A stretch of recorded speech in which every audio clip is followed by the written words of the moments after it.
ভাবো তো, তোমার হাতে এমন একটি নোটবুক আছে যেখানে কারো নাম লিখলেই সে মারা যাবে। No fight, no weapon, just a name and death. এই স্টোরিটা একটি স্টুডেন্টের, যার নাম লাইট ইয়াগামি। লাইট ইয়াগামি ছিল একজন brilliant student, top of his class, intelligent, calm and disciplined. কিন্তু একদিন তার হাতে একটি স্ট্রেঞ্জ নোটবুক আসে, ডেথ নোট। আর তখন থেকেই তার লাইফ পুরো চেঞ্জ হয়ে যায়। যদি তুমি কারো নাম এই নোটবুকে লিখো, সে মারা যাবে। ক্রিমিনালদের নাম লিখতে শুরু করে, যারা পানিশমেন্ট পায়নি। স্লোলি ওয়ার্ল্ড নোটিস করে এটি আননোন ফোর্স ক্রিমিনালদের শেষ করে দিচ্ছে। এন্ড দে নেম হিম কিয়া।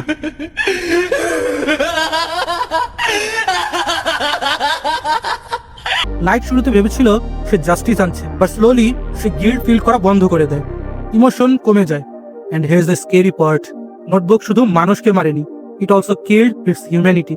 So the question is, Light Yagami কি হিরো ছিল, নাকি একটা জিনিয়াস যে পাওয়ার পেয়ে মনস্টার হয়ে গেল?